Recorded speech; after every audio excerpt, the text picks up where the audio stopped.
يزكيهم ويعلمهم الكتاب والحكمة وإن كانوا من قبل لفي ضلال مبين صدق الله العظيم وبلغنا رسوله النبي الكريم الأمين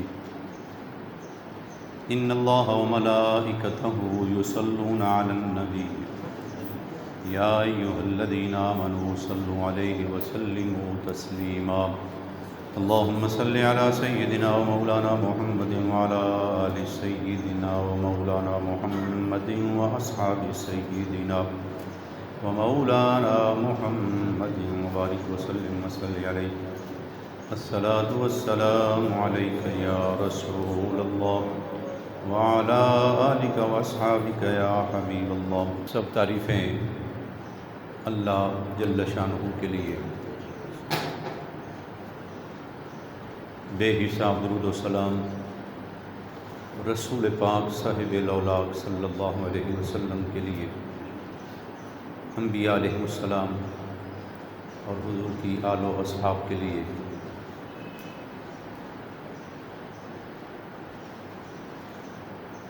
یہ جو مہینے گزر رہے ہیں ان کا اللہ نے قرآن میں ذکر فرمایا، الحج اشہر معلومات، حج کے مخصوص مہینے ہیں، حج کے مخصوص مہینے ہیں، اور ان مہینوں کو عزت والے مہینے بھی کہا جاتا ہے، یہ حرمت والے مہینے ہیں،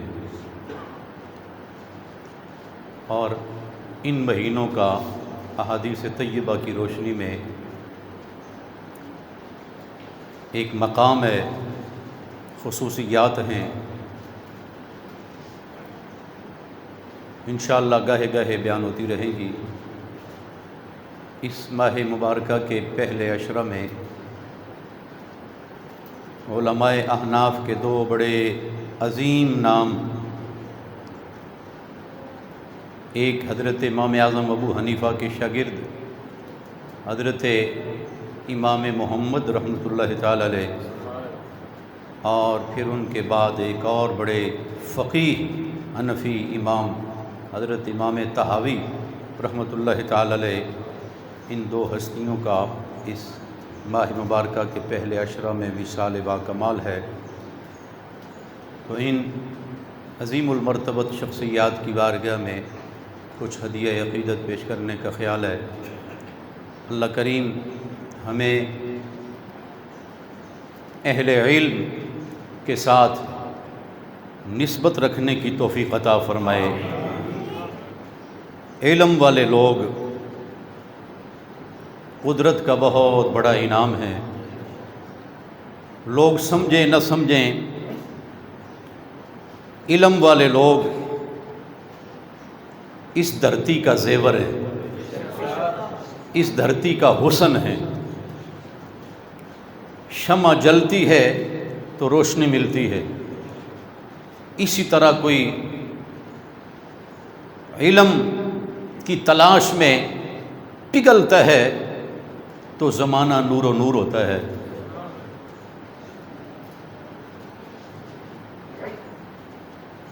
رسول پاک علیہ السلام نے ارشاد فرمایا، آسمان کی زینت ستارے ہیں،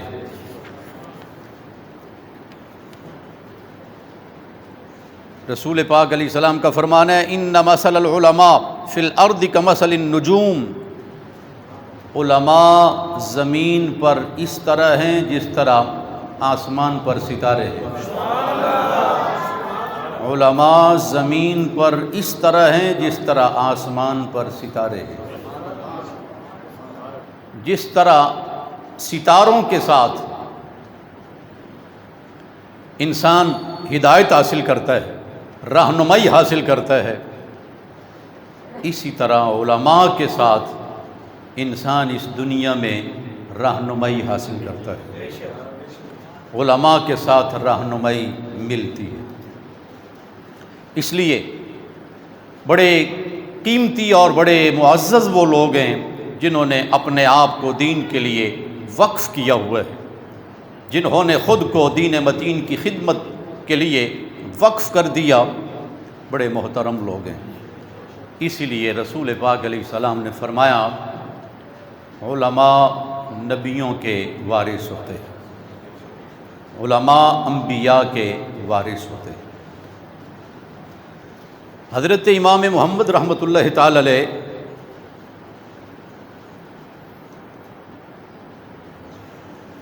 جنہیں اللہ تعالیٰ چن لیتا ہے تو وہ ازل سے ہی چنے ہوتے ہیں۔ امام اعظم ابو حنیفہ علیہ الرحمہ سحری کے وقت مسجد میں بیٹھے ہوئے تھے، سبحان اللہ، وہ کتنا علم سے پیار کرنے کا دور تھا۔ سحری کا وقت اور مسجد میں طلباء کا ہجوم، دنیا سوئی ہوئی ہے اور سبحان اللہ وہ استاد بھی امام اعظم، بڑے بڑے فقہا بیٹھے ہوئے ہیں مسجد میں۔ ایک لڑکا آیا، بڑا ہی خوبصورت، بڑا نورانی چہرہ، 13-14 سال کے قریب عمر۔ اس نے آ کے مسئلہ پوچھا حضرت امام اعظم سے کہ اگر کسی لڑکے نے عشاء کی نماز پڑھ لی ہو، عشاء کی نماز پڑھ لی ہو اور وہ سو جائے اور نیند میں اس پر پہلی مرتبہ غسل فرض ہوا ہو، مسئلے کی سمجھ آئی؟ اس سے پہلے وہ بالغ نہیں تھا، عشاء کی نماز اس نے پڑھ لی اور سو گیا، نیند میں اس پر غسل فرض ہوا، تو کیا اب اسے نماز دوبارہ پڑھنا پڑے گی؟ نماز دوبارہ پڑھے؟ فرمایا چونکہ وقت کے اندر اندر اس پر نماز فرض ہوئی ہے لہذا دوبارہ پڑھ لے۔ ابھی عشاء کی نماز کا وقت ختم نہیں ہوا، رات ابھی باقی ہے، اسے عشاء کی نماز دوبارہ پڑھ لینی چاہیے۔ وہی نوجوان لڑکا جس کو اللہ تعالیٰ نے حسن و جمال بھی کمال عطا فرمایا اور دین کا درد بھی، مسئلہ سن کے تو وہ مسجد کے ایک کونے میں جا کے اس نے نماز پڑھی۔ امام اعظم بڑے حیران ہوئے اور خوش بھی ہوئے کہ اس عمر میں اس قدر احتیاط۔ فرمایا لگتا ہے یہ لڑکا بہت بڑا مرد بنے گا، اور ایسے ہی ہوا۔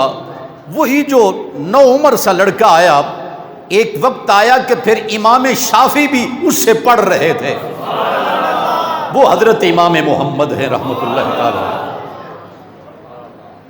ایسے لوگوں کی باتیں سنا کے بھی یقین جانے مزہ آتا ہے، اور ایسے لوگوں کی باتیں سن کر بھی لطف آتا ہے۔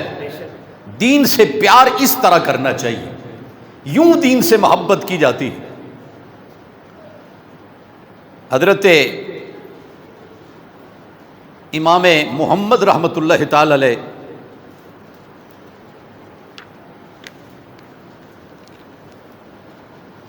یہ مسئلہ تو ہو گیا، آپ نے سوال پوچھا، امام صاحب نے جواب دیا اور آپ نے نماز پڑھی،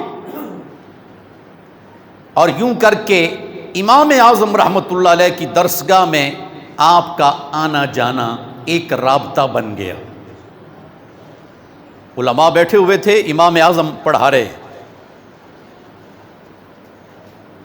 تو وہ بچہ بھی، وہ لڑکا جس کا نام محمد ہے، وہ بھی آ کے بیٹھ گیا۔ اس نے بھی گفتگو سنی، جس طرح بچے سنتے ہیں علماء کی گفتگو، ساری باتیں یاد نہ بھی رہیں، کچھ نہ کچھ یاد رہتا ہے۔ اس بچے نے، اس نوعمر لڑکے نے عرض کی، حضور میں بھی آپ کے درس میں باقاعدہ سے بیٹھ سکتا ہوں، مجھے اجازت ہے؟ اگرچہ میری عمر زیادہ نہیں، 14 سال عمر ہے، اور یہاں بڑے بڑے اہل علم بیٹھے ہوئے ہیں، کیا مجھے آپ اپنے حلقہ درس میں بیٹھنے کی اجازت دیتے ہیں؟ فرمایا بیٹے عزیز برخوردار، یہاں بڑے بڑے علم والے لوگ بیٹھتے ہیں، تم یوں کرو پہلے قرآن پاک کے حافظ بنو، قرآن پاک حفظ کرو، پھر آ جانا، ہمیں کوئی انکار نہیں۔ اس لیے کہ جب حدیث کا درس ہوتا ہے پھر قرآن پاک کی آیات بھی پڑھی جاتی ہیں، احادیث بھی پڑھی جاتی ہیں، مسائل پر بھی گفتگو ہوتی ہے، تم اگر قرآن کے حافظ بن کے آؤ گے تو تمہیں قرآن سمجھنا بھی آسان ہوگا اور درس حدیث میں بیٹھنا بھی تمہارے لیے بہت نفع مند ثابت ہوگا۔ وہ لڑکا چلا گیا، ایک ہفتے کے بعد پھر آ گیا، ہفتے کے بعد وہ لڑکا پھر آ گیا جس کا نام محمد ہے۔ امام اعظم فرمانے لگے چاند پھر آ گئے ہو، حضور اجازت مانگی تھی آپ سے کہ مجھے اپنے حلقہ درس میں بیٹھنے کی اجازت دیں۔ فرمایا ہاں ہاں مجھے یاد ہے، میں نے کہا تھا کہ قرآن پاک کے حافظ بنو پھر آنا۔ اس نے کہا جی آپ کی دعا سے ایک ہفتے میں قرآن کا حافظ بن کے آیا۔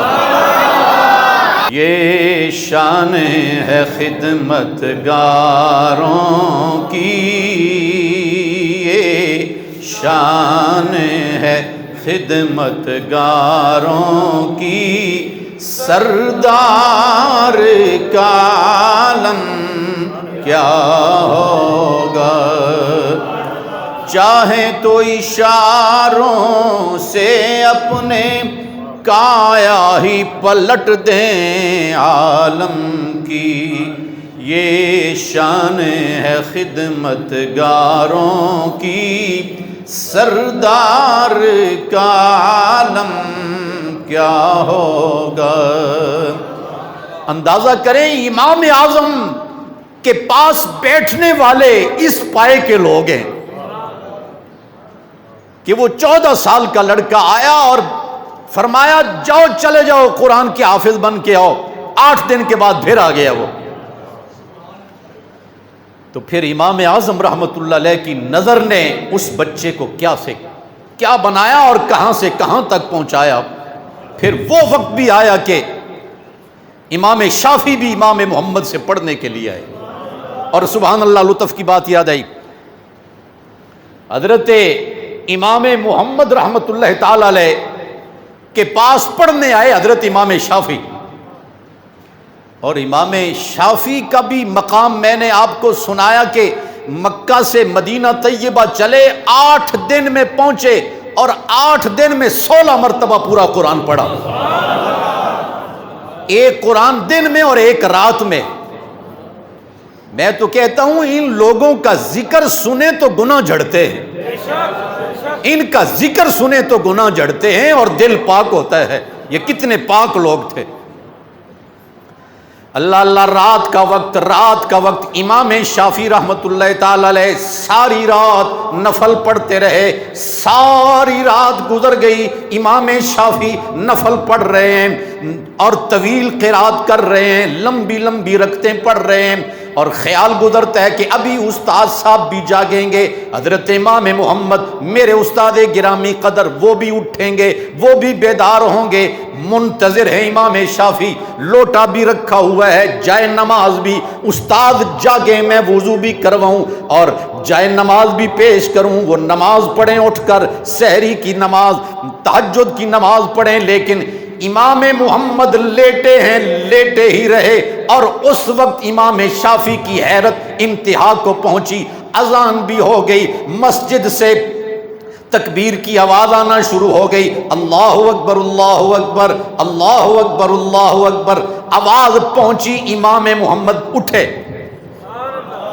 وضو کوئی نہیں کیا، مسجد میں چلے گئے، پتہ نہیں آپ پہنچے ہیں کہ نہیں، وضو بھی کوئی نہیں کیا، مسجد میں گئے، نماز پڑھی حضرت امام محمد رحمت اللہ تعالی علیہ۔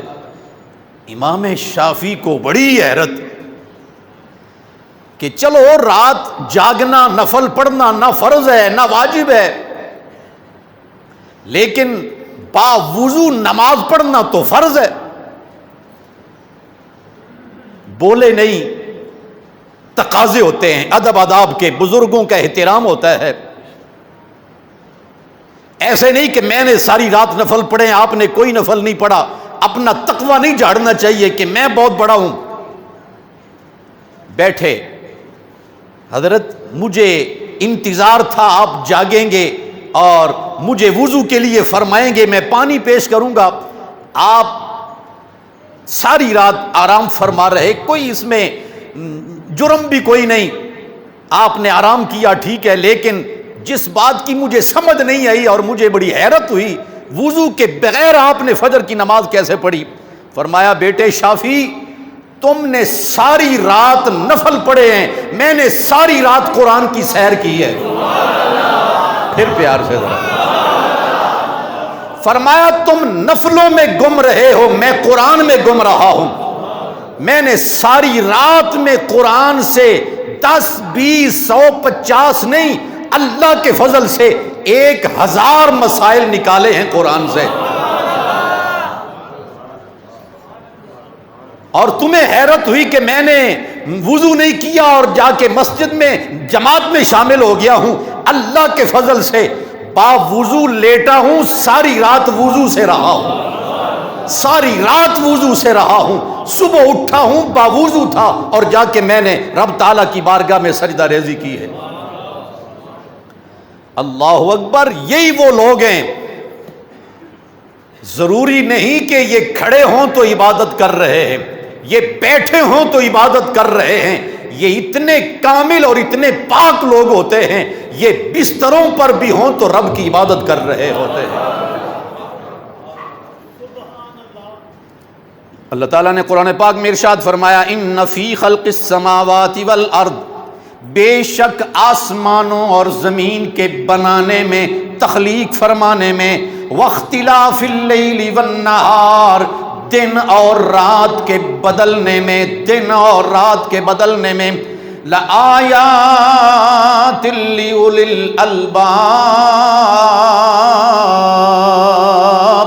عقل والوں کے لیے نشانیاں ہیں، وہ دن میں غور کرتے ہیں، وہ رات میں غور کرتے ہیں، وہ آسمان میں غور کرتے ہیں، وہ زمین میں غور کرتے ہیں۔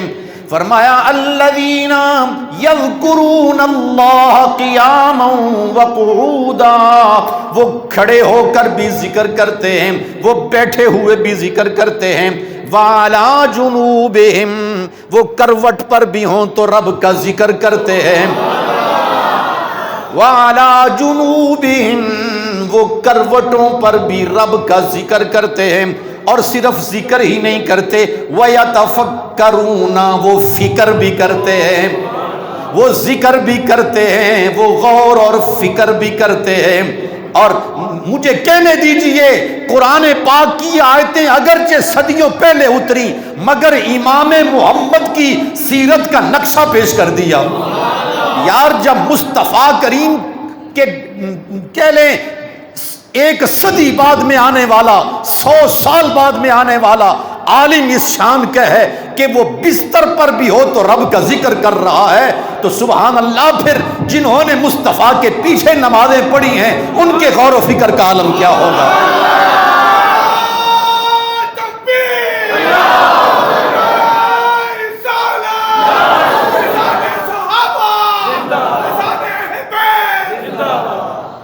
اور میاں جب 100 سال بعد آنے والے قدرت نے تقوی کے اعلیٰ درجے پر ان کو فائز کیا ہے، تو جن کو پلایا ہی مصطفیٰ نے نظر سے ہے، داتا صاحب کو سمجھو، صحابہ کی سمجھ آ جائے گی، اہل بیت پاک کی سمجھ آ جائے گی، غوث اعظم کو سمجھو۔ 40 سال جس بزرگ نے فجر کی نماز عشاء کے وضو سے پڑھی ہو، پھر کوئی اندازہ کرے نا ان کی عظمت کا کیا عالم ہوگا، جن کو براہ راست مصطفیٰ نے پلایا ہے، جن کو سید کائنات نے نظر سے نوازا ہے، وہ کتنی شان والے لوگ ہیں۔ اللہ اکبر۔ وَيَتَفَكَّرُونَ فِي خَلْقِ السَّمَاوَاتِ وَالْأَرْضِ، فرمایا وہ قیام میں بھی ذکر کرتے ہیں، بیٹھے ہوئے بھی ذکر کرتے ہیں، کروٹوں پر بھی ذکر کرتے ہیں۔ اللہ اکبر۔ ایک حدیث پاک کا مفہوم ہے، فرمایا بستروں کو ان کا حق دو۔ کیا فرمایا؟ بستروں کو ان کا حق دو۔ حضور کیسے؟ فرمایا جب بستر پر لیٹو رب کا ذکر کرو، لیٹو تو رب کا ذکر کرو، اٹھو تو پھر بھی رب کا ذکر کرو۔ تم تھکے ہوئے بستروں پر گرے، اٹھے تو تازہ دم ہو، اس لیے بستروں کو ان کا حق دو۔ امام محمد کی عظمت کو سلام، بستر کو کیسا خوبصورت حق دیا اس کا۔ یار ہم تو بستر پر گرے تو ہوش ہی نہیں رہا، کہاں پڑے ہوئے ہیں۔ وہ کتنے عظیم لوگ تھے، بستر پر بھی ہیں تو تصور قرآن میں ہے۔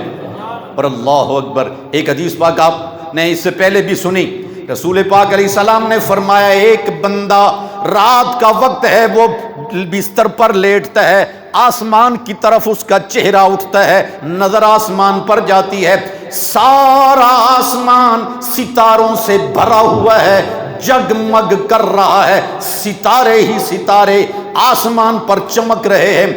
اس نے بستر پر لیٹے ہوئے کہا یا اللہ میں جان گیا آسمانوں کو بلندی دینے والا بھی تو ہے اور آسمان کو ستاروں سے سجانے والا بھی تو ہے، میں نے اس ماحول سے تیری ذات کو پہچان لیا ہے۔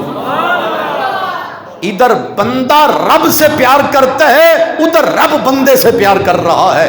فرمایا گواہ ہو جاؤ میں نے اس کو معاف کر دیا، جس نے میری قدرتوں میں غور کیا اور مجھے پہچان لیا میں نے اس کو معاف کر دیا ہے۔ حضور والا اگر ستاروں میں غور کریں تو رب راضی ہوتا ہے۔ غور فرمائے نا، ستاروں میں غور کریں اور سورج چاند میں غور کریں، بادل اور ہواؤں فضاؤں میں غور کریں، رب راضی ہوتا ہے۔ اور اگر قرآن کی آیتوں میں غور کریں، قرآن کی آیتوں میں غور کریں، رب کتنا راضی ہوگا۔ ایسے تو نہیں فرمایا رسول پاک علیہ السلام نے شہید کا لہو بھی تولا جائے گا، علماء کے قلم کی سیاہی بھی تولی جائے گی۔ حشر کے دن شہید کا لہو بھی، علماء کے قلم کی سیاہی بھی، علماء کے قلم کی سیاہی کا مرتبہ شہید کے لہو سے کہیں زیادہ ہوگا۔ اور اس میں شک بھی کوئی نہیں، شہید نے جام شہادت پیا، کٹی اس کی رگیں اور تیر آر پار ہوئے، گولیاں چھلنی کر گئیں اس کے وجود کو، اور اس نے اپنے لہو کے ساتھ اپنے رب کو راضی کیا۔ مگر ایک عالم جب قلم اٹھاتا ہے، اللہ کا فرمان لکھتا ہے، اللہ کا قرآن لکھتا ہے، مدینے والے کا فرمان لکھتا ہے، اور لکھتا بھی وضو کے ساتھ ہے، درود و سلام کے ترانے پیش کرتے ہوئے دل و جان سے قربان ہو کر لکھتا ہے۔ عالم چلا گیا لیکن اس کا درد کتاب میں موجود رہا، اس کی پاکیزہ سوچ اور اس کے پاکیزہ تصورات کتاب میں رہے۔ جو لکھتے ہوئے کیفیت اس پر ہے، پڑھتے ہوئے پڑھنے والے پر وہ کیفیت طاری ہو جاتی ہے۔ اگر لکھتے ہوئے امام رازی کی آنکھوں میں آنسو ہیں تو اللہ کے فضل سے آج بھی اگر کوئی باوضو پڑھ رہا ہے تو پڑھتے ہوئے آنسو ضرور آئیں گے۔ اگر لکھتے ہوئے امام محمد کی آنکھوں میں آنسو ہیں تو تیری آنکھ میں بھی آنسو ضرور آئے گا۔ اس لیے ضرورت ثمر کی ہے ان لوگوں کو پڑھا جائے، ان لوگوں کی تحریروں کو پڑھا جائے۔ لچر قسم کی تحریریں اور بازاری قسم کے مضامین جو نظر پر بھی ڈاکہ ڈالیں اور یوں کہہ لیں قلبی کیفیات پر بھی ڈاکہ ڈالیں، خاک ملے گا ایسے مضامین کو کچھ پڑھ کے۔ اور قربان جائیں، قلم اٹھایا حضرت عبداللہ ابن عباس نے، قلم اٹھایا عبداللہ ابن عمر نے، قلم اٹھایا حضرت علی مرتضیٰ نے۔ اللہ اکبر۔ اللہ جل مجدہ الکریم نے فرمایا نون والقلم، فرمایا نون والقلم وما یسطرون، مجھے قلم کی قسم اور جو لکھتے ہیں ان کے لکھنے کی قسم، ان کے لکھنے کی قسم۔ فرشتے بھی لکھتے ہیں، فرشتے آسمانوں پر لکھتے ہیں، رسول اللہ کی امت زمین پر لکھتی ہے۔ قلم اٹھایا امام بخاری نے تو بخاری شریف 2 جلدوں میں، قلم اٹھایا امام مسلم نے تو 2 جلدوں میں حدیث کا عظیم الشان ذخیرہ۔ اور میں حیران ہوتا ہوں ان لوگوں کی عظمت کو اور ان کے شوق کو دیکھ کر۔ 10 جلدوں میں حدیث کی کتابیں، 10 جلدوں میں، 16 جلدوں میں، آپ یوں کہہ لیں اتنا بڑا ڈھیر لگ جاتا ہے تو انسان حیران ہے کہ قدرت نے ان کو ذہن کیا عطا فرمایا تھا۔ وہ پہاڑ تھے علم کے پہاڑ تھے۔ علم کی لائبریریوں میں چلے جاؤ تو ایک ایک عالم نے 10 جلدوں میں، حضرت امام بہقی رحمت اللہ تعالی علیہ 10 جلدوں میں بہقی شریف، 10 جلدوں میں شعب الایمان شریف۔ وہ کتنے پاک لوگ تھے، وہ کتنے عظیم لوگ تھے۔ اور بات میں کر رہا ہوں حضرت امام محمد رحمت اللہ تعالی علیہ جو امام اعظم کے شاگرد ہیں۔ امام اعظم رحمت اللہ تعالی علیہ کے شاگرد حضرت امام محمد، یوں کہہ لیں ابھی امام بخاری پیدا بھی نہیں ہوئے تھے، امام مسلم ابھی پیدا بھی نہیں ہوئے تھے جب امام محمد امام شافعی کو پڑھا رہے تھے۔ بڑا مقام ہے بخاری کا، بڑا مقام ہے مسلم کا، مگر یہ سارے امام محمد کے ٹکڑے کھانے والے محدثین ہیں۔ امام شافعی کے شاگردوں کے شاگرد ہیں حضرت امام بخاری رحمت اللہ تعالی علیہ، اور یہ جتنے بھی شاگرد ہیں چلتے چلتے یہ آگے امام اعظم تک پہنچتے ہیں، یہ امام اعظم تک پہنچتے ہیں۔ حضرت امام محمد رحمت اللہ تعالی علیہ، سبحان اللہ، ان لوگوں کو اللہ نے نظر کیسی عطا فرمائی۔ ہارون رشید اور زبیدہ میں کوئی ان بن سی ہو گئی، میاں بیوی تھے، پیار بھی بڑا تھا، لیکن کبھی کبھی تلخ کلامی ہو جاتی ہے۔ ہارون رشید نے کہا تمہیں پتہ نہیں میں بڑا عادل بادشاہ ہوں، میں بڑا نیک بادشاہ ہوں۔ زبیدہ نے کہا کبھی کبھی آپ ظلم بھی کر لیتے ہیں، ظلم بھی کرتے ہیں آپ، اور ظالم تو حدیث میں آتا ہے وہ جنت میں نہیں جائے گا، وہ جہنم میں جائے گا، جلے گا، توبہ نہیں کی تو۔ بڑا ہارون کو غصہ چڑھا اور دانت پیستے ہوئے نکل گیا وہاں سے، حضرت امام محمد کے پاس حاضر ہوا کہ زبیدہ نے مجھے ایسے کہا کہ آپ ظلم بھی کرتے ہیں اور ظالم جنت میں نہیں جائے گا۔ امام محمد رحمت اللہ تعالی علیہ نے فرمایا ہارون، کبھی کوئی جرم کرنے کے بعد، کوئی خطا سرزد ہونے کے بعد یا خطا سرزد ہونے سے پہلے تمہیں رب کا خوف آیا؟ کبھی ڈرے تم اپنے رب کے خوف سے؟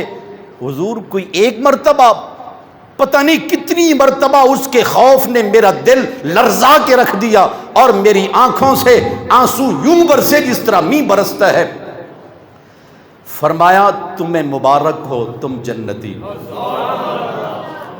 تمہیں خوف زدہ ہونے کی ضرورت نہیں، میں تمہیں کہتا ہوں جب تم رب سے ڈرے ہو تو تم جنتی ہو۔ حضور اگر آپ یہ زبیدہ کو بھی سمجھا دیں تاکہ وہ میرے ساتھ الجھے نہیں، فرمایا بلاؤ۔ دونوں میاں بیوی آ گئے، وہ پردے میں اور ہارون بھی سامنے، حضرت امام محمد رحمت اللہ تعالی علیہ۔ اور جو ایسے پاک لوگ ہوتے ہیں یہ دل کا علاج بڑے ستھرے طریقے سے کرتے ہیں، شک شبہ کی گنجائش نہیں رہنے دیتے۔ حضرت امام محمد رحمت اللہ تعالی علیہ پڑھا بسم اللہ الرحمن الرحیم وَلِمَنْ خَافَ مَقَامَ رَبِّهِ جَنَّتَانِ فَبِأَيِّ آلَاءِ رَبِّكُمَا تُكَذِّبَانِ۔ فرمایا وَلِمَنْ خَافَ، جو رب سے ڈر گیا، وَلِمَنْ خَافَ مَقَامَ رَبِّهِ، یا اللہ تیرے سامنے کھڑے ہونے کی مجھ میں ہمت کوئی نہیں، ڈرتا رہا۔ وَلِمَنْ خَافَ، جو رب کے سامنے کھڑے ہونے سے ڈرا، رب نے مبارک دی، بشارت دی اسے، فرمایا جنتان، تیرے لیے ایک نہیں 2 جنتاں، تیرے لیے 2 جنتیں۔ جو رب کے سامنے کھڑے ہونے سے ڈر جائے، رب اس کو یہ تسلی دے رہا ہے کہ رب اس کو 2 جنتیں عطا فرمائے گا۔ زبیدہ چپ کر گئی، ہارون رشید کے چہرے پر رونق آ گئی۔ تو گھر میں تتی ٹھنڈی باتیں ہو جایا کرتی ہیں، لیکن کتنا اچھا ہو کہ کسی عالم ربانی سے تعلق ہو تاکہ جو آگ سلگ رہی ہے عالم دین قرآن پاک کے چھڑکاؤ کے ساتھ وہ شعلے ہمیشہ کے لیے بجھا دے۔ علماء سے رابطے میں رہنا چاہیے۔ ایسے ہی گھر میں تلخی ہوئی اور انسان فوراً طلاق طلاق طلاق، ہوش مندی سے کام لینا چاہیے۔ نبی پاک علیہ السلام نے فرمایا جس کام کی اگرچہ اجازت تو ہے لیکن رب کو انتہائی ناپسند ہے وہ طلاق ہے۔ فرمایا وہ رب کو انتہائی ناپسند ہے، انتہائی ناپسند ہے۔ اللہ اکبر۔ دوستان ذوی احترام، علم والے لوگ قدرت کے کتنے چنے ہوئے لوگ ہیں۔ گزشتہ جمعہ کو آپ نے پڑھا جو دین کا علم حاصل کرنے کے لیے گھر سے چل پڑے فرشتے پر بچھا دیتے ہیں۔ دوستان ذوی احترام، آپ بے شک تاجر ہیں، آپ مزدور ہیں، آپ کاروبار کرتے ہیں، لیکن جمعہ کے دن اپنے آپ کو سمجھیں ہم کوئی تاجر نہیں ہیں، ہم کوئی کاروباری نہیں ہیں، ہم رسول پاک کے دین کے طالب علم ہیں۔ اللہ اللہ، آپ نے وہ حدیث سنی حضرت قبیصہ رضی اللہ تعالیٰ عنہ حضور کے پاس آئے، حضور عمر زیادہ ہو گئی، ہڈیاں کمزور ہو گئیں، اب میں یاد کچھ نہیں رکھ سکتا، میں آپ کے پاس آیا ہوں، مجھے وہ سکھائیں رب مجھے نفع عطا کرے۔ حضور علیہ السلام نے مبارک دی، فرمایا ما مررت بحجر ولا شجر ولا مدر، اے قبیصہ تو کسی پتھر کے پاس سے، کسی پہاڑ کے پاس سے، کسی ٹیلا اور درخت کے پاس سے نہیں گزرا مگر استغفر لکا، تیرے لیے درختوں نے بھی بخشش کی دعائیں مانگی، تیرے لیے پہاڑوں نے بخشش کی دعائیں مانگی، ٹیلوں نے تیرے لیے بخشش کی دعائیں مانگی، کا علم حاصل کرنے کے لیے میرے پاس آیا ہے۔ تو جمعہ کے دن پھر ہم کون ہیں؟ ہم طالب علم ہیں، ہم مصطفیٰ کے دین کے طالب علم ہیں۔ آ جاؤ جمعہ کے دن۔ اللہ اکبر۔ حضور علیہ السلام نے فرمایا علم کی محفلیں جنت کے باغ ہیں، علم کی محفلیں جنت کے باغ ہیں۔ نبی پاک علیہ السلام نے فرمایا من غدا، یعنی جو چل پڑا، من غدا الی المسجد، جو مسجد کی طرف چلا، لا یرید الا ان یتعلم خیرا او یعلمہ، فرمایا وہ خیر کا علم، بھلائی کا علم سیکھنے جا رہا ہے یا سکھانے جا رہا ہے۔ من غدا الی المسجد، جو مسجد کی طرف چلے علم دین حاصل کرنے کے لیے یا علم پڑھانے کے لیے، انعام کتنا ملے گا؟ فرمایا کان لہو کاجر حاج تامۃ، فرمایا کامل حج کا ثواب، کامل حج کا ثواب۔ حج کی مبارک ہو۔ ہم جمعہ کا دن ہے اللہ کے فضل سے، آج جمعہ کا دن اور آئے بھی مسجد میں، کیا خیال ہے؟ دن بھی جمعہ کا، دن بھی جمعہ کا، آئے بھی مسجد میں، اور آئے کیوں؟ خیر کا علم حاصل کرنے کے لیے، کچھ بتانے کے لیے، کچھ سننے کے لیے۔ مدینے والے کے وعدے سچے ہیں، قسم بخدا مصطفیٰ کے وعدے بڑے سچے ہیں۔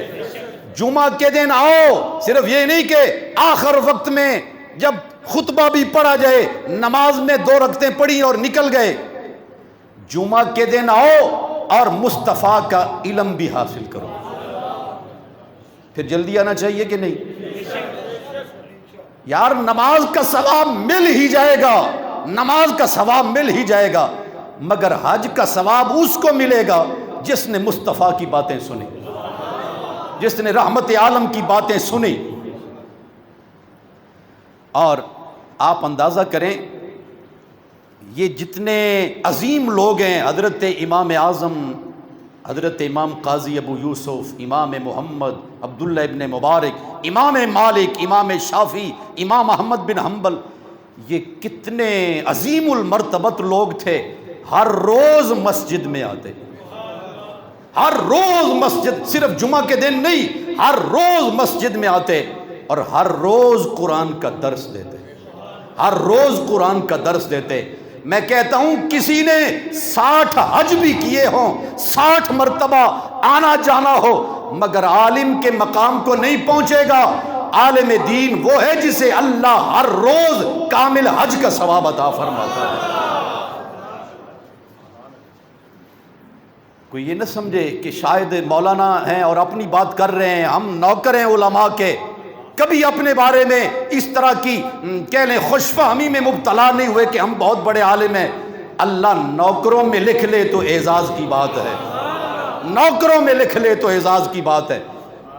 میں نے سنایا نا، حضور کے خاندان کا ایک بہت بڑا فرد عبداللہ ابن عباس، مصطفیٰ کے خاندان کا فرد، نوجوان، خوبصورت بھی خوبصیرت بھی، بھلا خوبصیرت کیوں نہ ہو جس کے کان میں اذان مصطفیٰ نے پڑھی ہو۔ عبداللہ ابن عباس اللہ حضور کے دین کا عالم، نبی پاک علیہ السلام کے دین کا عالم، زید ابن ثابت گھوڑے پر بیٹھنے لگے، خادم کوئی بھی آگے بڑھ سکتا تھا رکاب پکڑنے کے لیے، مگر عبداللہ ابن عباس دوڑے اور رکاب پکڑ لی۔ جب حضرت زید ابن ثابت گھوڑے پر سوار ہو چکے دیکھا تو عبداللہ نے رکاب پکڑی ہے، اس ہاتھ کو چوما زید ابن ثابت نے اور کہا عبداللہ آپ نے ایسے کیوں کیا؟ کہا ہمیں تعلیم یہ دی گئی ہے حضور کی امت کے علماء کا احترام کرنا ہے۔ اور وہ جو گھوڑے پر بزرگ بیٹھے ہیں زید ابن ثابت، انہوں نے جھک کے جب ہاتھ چوما کہا ہمیں تربیت یہ دی گئی ہے مصطفیٰ کے خاندان سے پیار کرنا ہے۔ اللہ اکبر، کیا کیا باتیں عرض کریں۔ اللہ جل مجدہ الکریم نے اہل علم کو کیا مقام عطا فرمایا۔ ایک حدیث سنا کے گفتگو سمیٹتا ہوں۔